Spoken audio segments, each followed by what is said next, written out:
Next month, my co-host Dalia Shandlin is joining an array of experts for a weekend of talks and debate on the Middle East. The event takes place in Weston Park, a magnificent stately home in the UK, between the 23rd and 25th of March. Other speakers include the New York Times Tehran correspondent Thomas Erdbrink and Nicholas Blandford, the Beirut-based journalist. The event is being organised by the UK travel company Political Tours. Stay tuned for more details about the event at the end of this podcast. This is TLV1.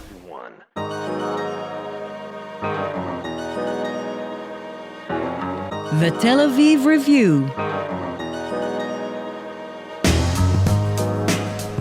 Hello and welcome to the Tel Aviv Review, a program dedicated to books and ideas, among many other things, brought to you by the Van Leer Jerusalem Institute, which promotes humanistic, democratic and liberal values in the social discourse in Israel. I'm your host, Gilad Harpan. And I'm Dalia Shandlin. Every week we'll be talking about books and research and other fascinating and relevant topics. Our guest today is an associate professor of law and gender studies at Tel Aviv University. She deals with the meeting point between those two domains, and that's the subject of her latest book called Legalized Families in the Era of Bordered Globalization. It was published in 2017 in English by Cambridge University Press. And we'll be asking, in this era of massive global movement, what's become of the family? Professor Daphna Hacker, hello and welcome to the show. Hi, thank you for having me. At the outset of your book, you observe that out of, 11 different books on globalization, none of them, are even devoted to the issues of family and the impact of globalization on the family, and they don't even have the word family in the index. Why not? Because when talking about globalization, most researchers are focused on what is perceived as the public sphere, economy, diplomatic relations, the nation state, as if it has nothing to do with families and individuals. So my project is highlighting the relevancy of these mass movements of people, ideas, and capital on families. I have to ask you, before we even jump into the gender implications of your book, what about the gender implications of the historiography of this? Could it just be that all those books are written by men and it's not on their radar? They are written by men, and it's a perfect example of his story and not her story.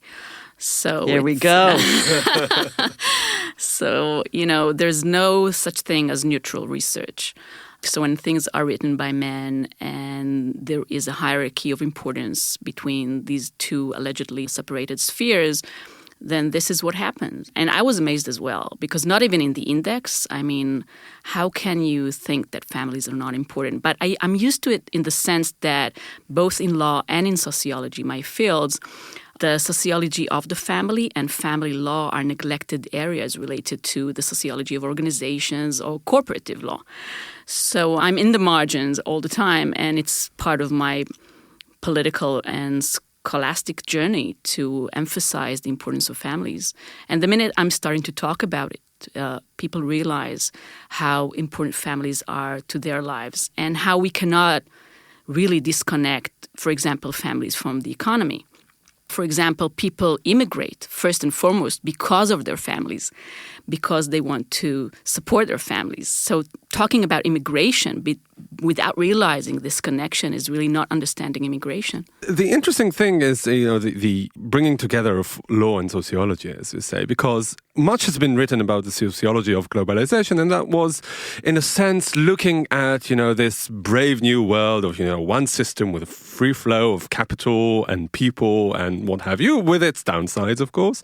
The problem is that when we look at it from a legal perspective, it is, and that's where your concept of bordered globalization comes in, the world is still divided into tiny units with very different legal systems, and that has a lot of implications. So is it really, your hat as a legal scholar that led you to look at the family and not the other way around, because you are going in these two parallel tracks? The book emerged from my sense of not being convinced by the notion of we live in the era of globalization or the global world.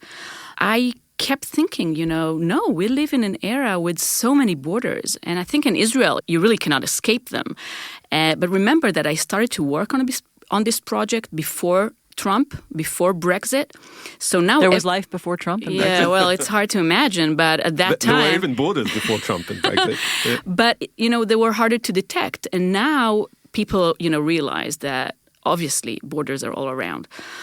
But the other thing that happened was that I went to a conference on border studies, which was a field that I was not familiar with. But because I searched for theories that will respond to my uneasiness with the concept of globalization. And it was a fascinating conference in Berlin. And, people from all over the world, none talked about the law. And I raised my hand at the end of the conference and said, law is all over borders. How can you talk about borders without talking about the law? And apparently the two leaders of this border studies community in the past were lawyers. And they said, oh, gosh, what happened to us? So, bringing this legal perspective and borders and globalization and viewing through these three prism families, I think that was the heart of the project. So tell us about some of the globalization influences on the family. You have broken down your book into chapters showing really a very broad range of the new family structures that take us away from the old Oxford English Dictionary definition of the 2 parents and 2 kids.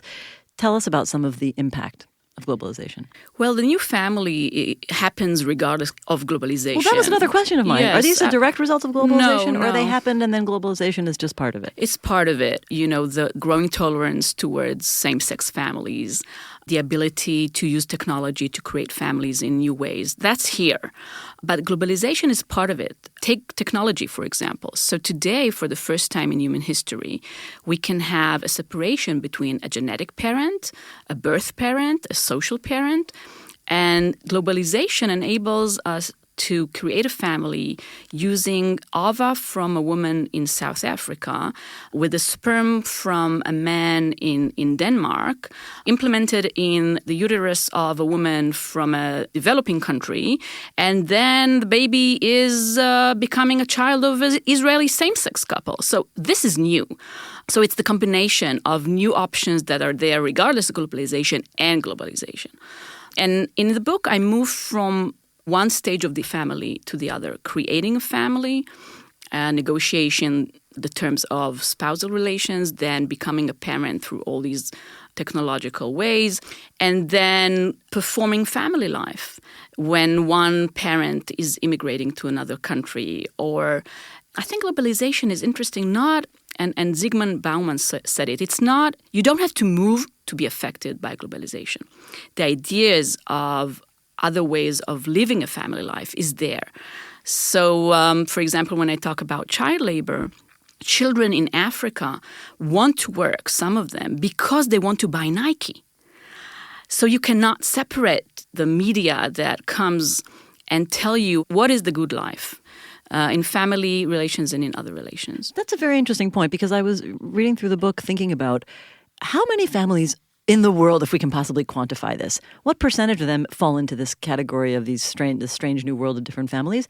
Or are we just kind of losing perspective that actually still, a major portion of the world's families are still sort of normative? But you're saying it doesn't really matter what our family structure is, that the kinds of influences of globalization that have these impacts can actually affect everybody. That's true. I was amazed by the statistics that less than 4% of the world's population live outside their country of origin. Is that true today? Yeah. Even though we have more, I think in your book you cite figures of like 232 million people who are on the move either because of wars and poverty or because of just migration. I mean, more than ever before. So how does that jive? Because in the beginning of the century, after the Second World War, we had more immigrants and refugee seekers than today. So we are affected by what we see in Syria and in other places. But actually, most people will be born, live, and die in the same country.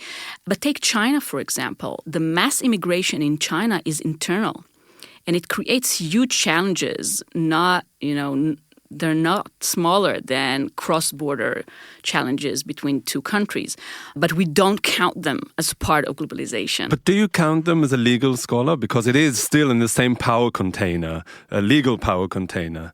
How does that affect the actual, this phenomenon of migration? It changes family, that's for sure. We see Chinese villages deserted by parents. And we have this picture of grandparents with their grandchildren, and the middle age is missing. So it is affecting families. We have in China a million of children without access to education because they're not allowed to go to school if the parents take them with them. So these are gigantic, tragic movement of people and impact on families. But my book does not look at them because I am interested in this cross movement between countries. So what role does law play here? Is it really affecting them in a negative way? I mean, is it really interfering in this colossal mission of, moving to another country, trying to integrate and trying to live a decent life? Is really the law interfering with all that? The law is not good nor bad. Or is it a little bit of both, like constraining and also enabling? It depends on the society. It depends on the international community. I don't believe in the life of the law in itself. As a social legal scholar, I'm always interested in the way the law impacts the society and society impacting the law. What I'm offering in the book is to move away from our traditional notion of family law into families' laws. Because when I teach family law, it's all about marriage, divorce, child custody, child support. And what I'm arguing is that to understand families today, we have to understand the different branches of laws that impact families. For example, and if we talk about the bad guys, immigration law obviously is there to limit people's ability to move, to cross borders. So if immigration law, and again, we're going back to Trump, if immigration law says, regardless of what circumstances brought you here, if we just heard yesterday that even if you served in the U.S. military, you will be deported if you're an illegal alien. So in many cases, immigration law is the symbolic mechanism and pragmatic mechanism that separates people from each other. I'm wondering if it's part of the problem here is that the world is changing. There's lots of people on the move, even though you say it's not such a huge portion. And technology, right? This combination. I actually thought technology should be a whole kind of leg of the book because so much of the things we're talking about here, from, as you say, surrogacy to posthumous parenting and all this stuff has to do with technology. Could it be that the legal system law is a conservative institution and it just hasn't caught up? And that your book is a contribution to saying, this is sort of pointing out the guideline, how to go forward and to help the law catch up to where we are? This is a great point. Law is by definition a conservative social institution. But I think it would be too easy to say that law is just lagging back. No, we are in an era of conflicting views of the world. And we will still see the law operating in the hands of those who do not think that, for example, we have a shared duty, responsibility towards all citizens of the world. So it's not only the law's conservative characteristic, but the way that we are hesitant in creating this new world in which people can freely move from one country to the other. And note that in the book, I'm not challenging the concept of nationalism. So I'm not suggesting this vision of a world without borders. I accept the nation state as the way that we as an international community decided to live for now. What do you mean you don't believe in a sort of utopian post-identity, post-nationalist, totally unrealistic scenario? Not that I'm biased. Is but that more to the point, pragmatic? we know right now over the past few decades that there have emerged international humanitarian laws, international criminal laws. Are we seeing on the horizon the rise of international family law or families laws? I think one of the fascinating things in the book is to realize how little agreement there is over family within different cultures and nations and the international community. So this is why we do not see many conventions on families. We do not agree even on basic things like marriage and divorce. Who is married? And again, surprisingly, in Israel, for example, we have this law of cohabitation that is extremely developed. And we recognize people as couples, even if they're not married, and even if they're same-sex couples. In other countries, including in Europe, if you're not married, you might not be able to immigrate with your spouse. So we are far away from a reality in which we are in agreement, in a universal consensus. I even turn into the question of male circumcision. Female circumcision is well discussed. My next question. We have to discuss this. We have to talk about this. Yeah, we have to talk about this. And I think we have to talk about this as a global community in the sense that we do meet each other more often. And every country has to decide how does it relate to different notions of families. And the more immigrants we have, these questions become urgent. And again, in Israel, we are used to these questions because we have different family law to different religions. We have rabbinical courts and Sharia courts, etc.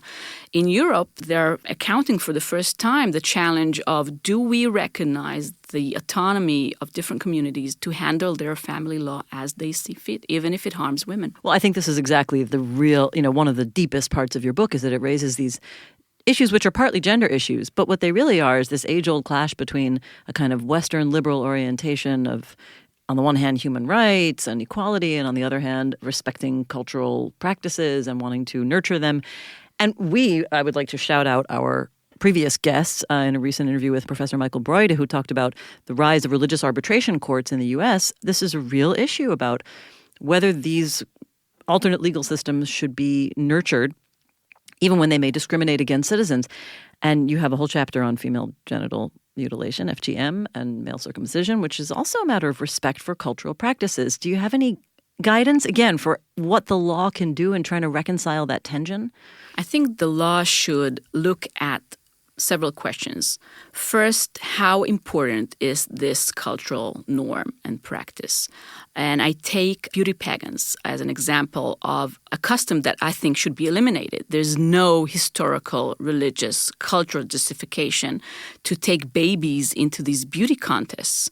But in other culture, for example, male circumcisions are a very important cultural practice that might be tolerated in the name of the importance of the practice itself. Then it should look at the harms that this practice causes. So, for example, male circumcision, we don't see enough empirical evidence pointing to a severe harm for boys, for babies. So in the name of such harm, it's not very convincing to limit this practice. So there is no one answer for all these dilemmas. We have to face them, we have to balance, and I think the law is good in offering us how to balance between competing interests and rights. I like those two guidelines. How deeply is it embedded in the cultural practice, and is there any damage done? That's a good test, because then if you look at female genital mutilation, we see, possibly again, deeply embedded, but lots of damage. But both are open to interpretation. So I think it's a good guideline, but again, people can argue on them forever. Of course, but going back to this kind of mutilation, there are different kinds of practices within this broad term. And I've learned that one of the things that feminists activists are trying to do in Africa, for example, is to minimize the damage by offering alternative ceremonies. So if you understand the culture from within, and this is not a religious custom, it's a tribal custom. There's no religion. But is there a difference if it's important? I think there is a difference. If people believe God told them something, it's different than saying, over centuries we have been performing this and that. You can have more flexibility. I show it in other research, including in relation to the rabbinical courts in Israel. For example, they do not fight over their role within inheritance conflicts as opposed to divorce conflicts. And one of the reasons is that religious law in relation to inheritance is much more flexible than in relation to divorce. So yes, it does make a difference. I want to go back to what you said earlier about migration in the aftermath of the Second World War. The proportion of migrants was even larger than it is today. And ask you whether taking a historical perspective on it changes anything, because these questions that we're dealing with, the social implications of cross-border migrations, as you said, has existed for 70 years, if not more. even before anyone conceptualized, let alone talked about globalization.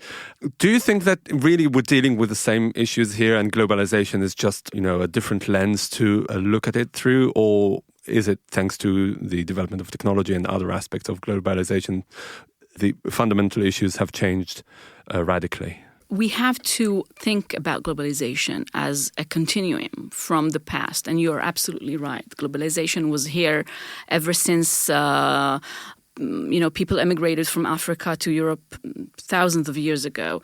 Empires are part of globalization. So in that sense, human beings were always on the move. And we have lessons to learn from history in that regard. But you're also right that the intensity, the speed is new in the sense that, for example, so many people are connected to the internet today. So again, you don't have to move to be impacted by new ideas. Another thing that we're learning is that when we're talking about families and immigration, it's not only the first generation that immigrated.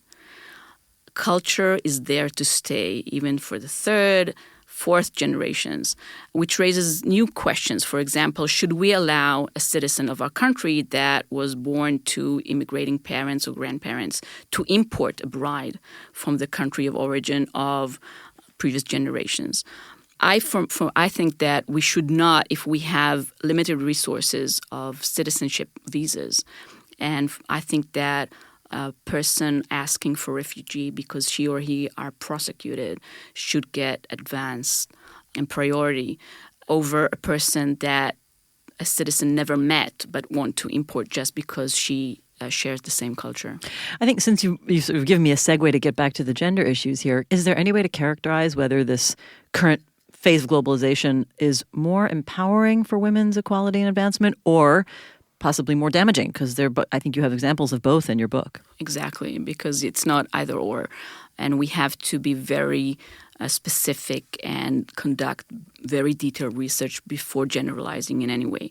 So on the one hand, it does open new terrains. For example, women can ask for asylum because they were harshly discriminated or exposed to domestic violence in their country of origin. That's new. Women can be inspired by ideas that come from other countries about gender equality within the family. At the same time, immigration is a risk for many women. We see within spousal relations that in most cases it is the woman that will leave her country to be joined with her spouse. Being an immigrant in a foreign country as a woman is a vulnerable situation. And we see how at times women who do suffer domestic violence in their new country will not report it because they are at fear that they will be deported, they don't have independent income, etc. I think I was going to ask about this idea that globalization is an innovation or not. Maybe given how much we have moved in the past, right? Perhaps the main difference now is that there's an expectation that certain values are universal, like in UN conventions on the rights of children and human rights conventions.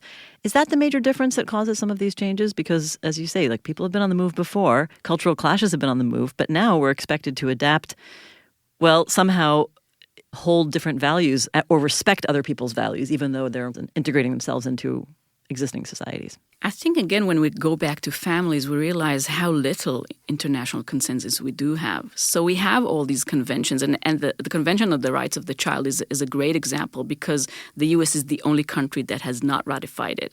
What's up with that? Well, they put children in prison, and so, I'm glad that they haven't ratified it because it's worse when you ratify something that you're not going to respect. So at least they're honest about the way they treat children. Not for much longer, I'm assuming, right?